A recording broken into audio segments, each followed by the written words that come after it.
Black Ops 7 Multiplayer has been out for about an hour now if you did the New Zealand trick, and guys, I'm level 20 at the moment. By the time I upload this, I'll probably be like 30 or 40, but I want to go into the settings, and I want to show you guys the absolute best settings for accuracy in this game right now. Now, if you played Black Ops 6 or Warzone or anything like that, your settings in BO7 have got reset, alright? So we're going to go through this, we're going to go through everything, we're going to do controller. I'll show you guys graphics quickly. I don't think it matters too much, but I'm playing at 1440p, and I'm pretty much maxed out on everything. I'm playing on extreme graphic presets, so whatever I could fit, I'm just going to do the highest possible, all right? And then after that, in view, I'm going to recommend a field of view above 105, or above 100 at least, but nowhere higher than 115. So I'm playing at 106 at the moment. It's nice, it's good. The higher you go, remember, the smaller your enemies appear on the screen, so it might seem a little bit harder to shoot them and stuff, but it is what it is, all right?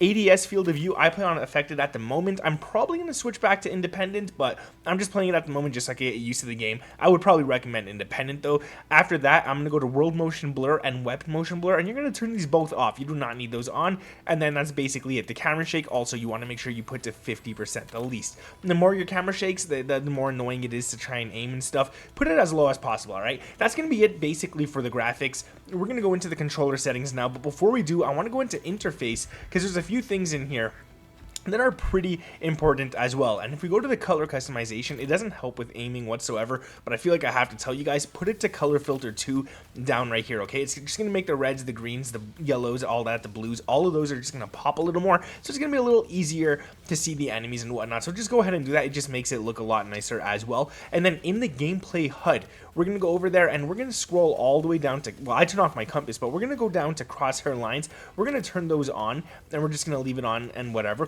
They spread out and stuff as you're sprinting and stuff, and they get smaller when you crouch and whatnot. So definitely turn that on as well. But crosshair dots, we're going to turn this on, and we're going to set it to the absolute largest. This is going to help you guys aim at enemies before you actually ADS. You'll be able to hip fire really nicely, and it just works out really good. If you could get that center dot on the enemy as you begin to ADS, or even before you ADS, you'll win a lot more of your gunfights. Crosshair opacity, we're going to put up to 100, and we're going to put the color to yellow. And the yellow that I recommend is FFF600. You're going to set it to yellow. You're going to put the saturation and brightness all the way up, and that's going to basically be it, all right? That's going to be good right there. Now, in the actual controller settings, because here's where it gets pretty important, we're going to go into a few things. We're going to talk controller, we're going to go aiming, we're going to go movement, not really combat or anything. This really, I really don't feel like it helps aiming whatsoever, but we're going to go into these three right here. And basically, I'm going to show you guys the exact layout that I have on my controller. Now, currently for my button layout, I have it set to jump, stand, and mantle with R3. I'm not playing with control, well, I am playing with control freaks. I'm not playing with the modded controller or anything, so I don't have back paddles and all that kind of stuff. So jumping with R3 helps me out a lot. To change stance, slide, and dive is L3. This, again, it just helps out a lot. I do not have to remove my thumb from the joysticks. I could get into gunfights, I could slide, I could drop shot, all that kind of stuff, while still being able to move and aim. So I think that's really important right there. Speaking of control freaks, if you guys want to get yourself a pair of control freaks, it helps accuracy out a ton. You guys could use code IT'sNick12 and save yourself 12% on those as well. I'll have a link down in the description. Go to control freaks. They're pretty inexpensive, and you guys will see those things. They make your aim really, really nice, and they help with the stickiness for sure. Going to this right here, my fire and my ADS is going to be R1 and L1. That's what I use respectively. I aim down sights with L1 and I shoot with R1. I feel like it's just a little more comfortable for me. I'm on a PS5 controller, a default PS5 controller, so for me it just feels really nice.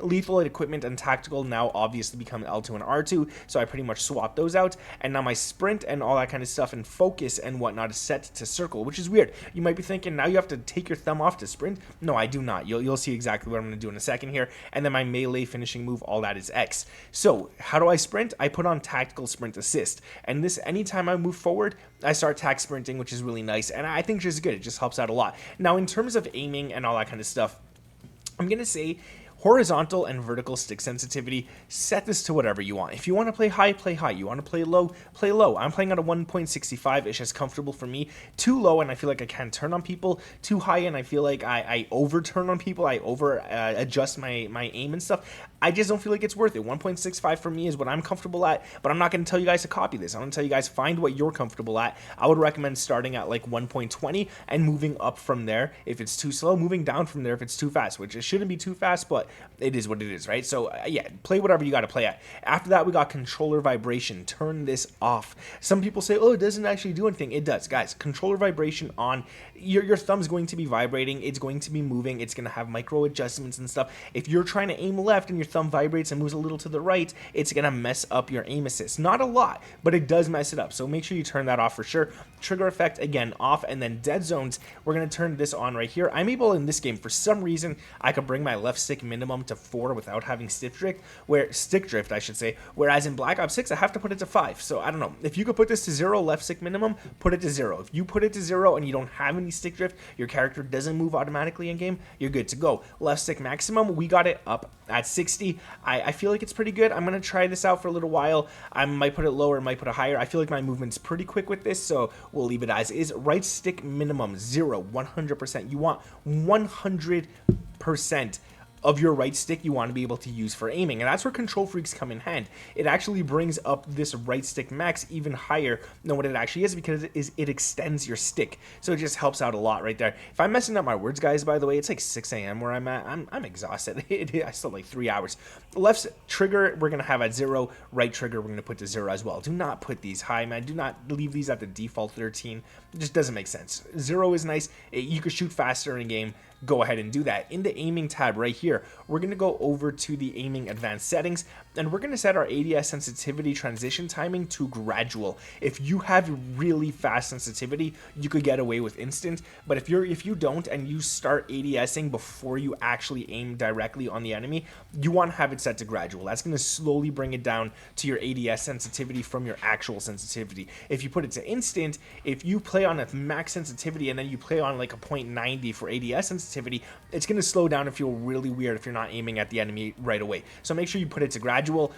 Aim response curve type, we're just going to leave it at standard at the moment. I don't feel like putting linear or dynamic. I still got to test these in this game. I feel like linear might be the best, but I'm just playing standard at the moment and at 1.0, so it is what it is. And then custom sensitivity per zoom I obviously have on, and I have 0.95 from low zoom all the way to a 3x zoom, and then everything else just at 1.0. If you guys like this, make sure to drop a like, subscribe to the channel with those notifications turned on, and let me know down in the comments below, are you playing this game? Are you enjoying it? Let me know. Thank you guys for watching. My name is Nick, and I'll catch you in the next one. Peace.